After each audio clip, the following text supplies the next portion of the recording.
the meaning of awakening as that relates to the first noble truth.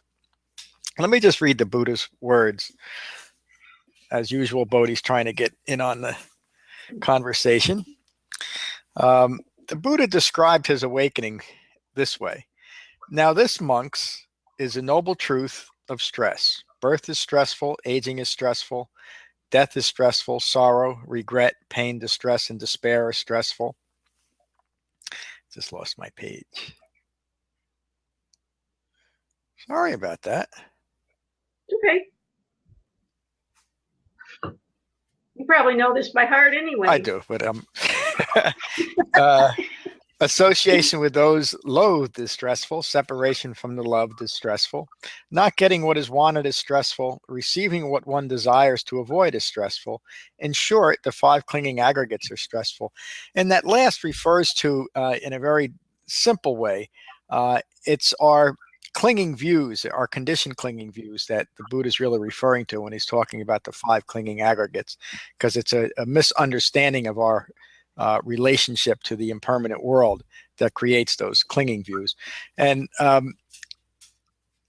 when the Buddha was teaching the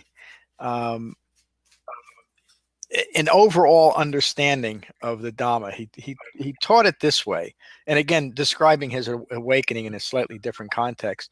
Vision arose, insight arose, discernment arose, knowledge arose, illumination arose within me with regards to things never heard or seen before. And then he continues, this is a noble truth of stress. This noble truth of stress is to be comprehended. This noble truth of stress is comprehended.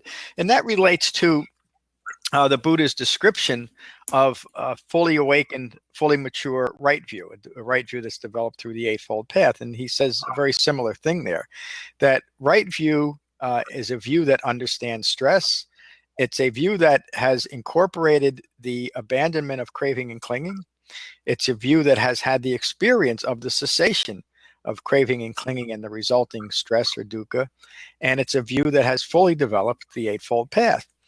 Again, everything the Buddha taught relates to the 4 noble truths. So awakening as it relates to the first noble truth is engaging in the meditation practice and developing a full integration of the Eightfold Path to the point that you now understand stress and your own contribution to stress. And I know you remember, Linda, Salata Sutta and the sutta on the second arrow. And so that is our, I just lost the screen, but I'll continue with the talk. That is our contribution to stress. But the Buddha also is describing here, in describing his awakening, that the common human problems of sickness, aging, and death, not getting what is desired and getting what is not desired, is all part of the common human experience. And that cannot be avoided. But the experience and the ongoing confusion that arises from that can be mitigated and completely eliminated by recognizing and abandoning our own craving and clinging. And that is the reason why the Buddha taught an Eightfold Path, to get right to the heart of the matter, that it is a lack of understanding of who we are, what constitutes a true self in relation to an impermanent environment. And so just to go a little bit further into this, when the Buddha used the word anatta, he didn't use that word to describe an environment where there's no such thing as a self. He simply used that word to say that what you believe as a self is not a self. It's your views that are wrong.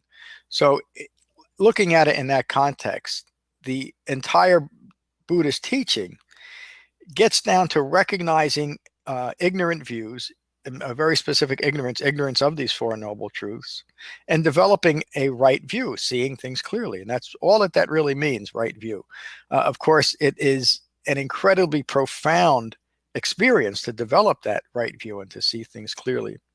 But again, to put it in, to keep things simple, and that is how the Buddha taught. He didn't teach anything very complicated or mystical or something that we couldn't experience. In its most simplest term, awakening to the first noble truth is simply fully comprehending the nature of stress, the nature of dukkha in the world, and our contribution to that. And so next week I'll talk about what it means to awaken to the second noble truth. And I'm going to see if you can come back on screen, Lynn. Well, it looks like you're trying to connect. So, I don't know what happened there, Lynn, but I don't have the option to invite you back on. I see what you just sent me. It's telling me to. Let me go through the process again and see if this will work. Yeah, it just says I'm gonna keep trying. I hope this works. So I'm gonna first remove you and then invite you back on. I think this will work. So let's see how that works.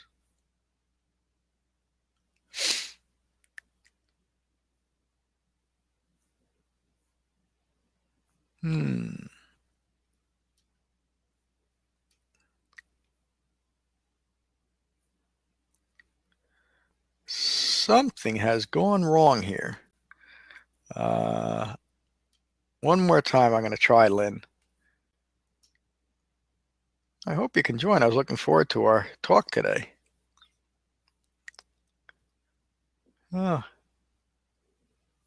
some reason, this isn't working, Lynn. So stop boats.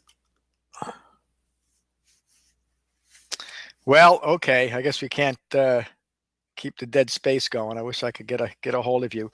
I hope we can talk next week, and I'm going to try to find out what happened here and how I lost you and wasn't able to get you back on screen. But Lynn, I'm so glad that you could join today.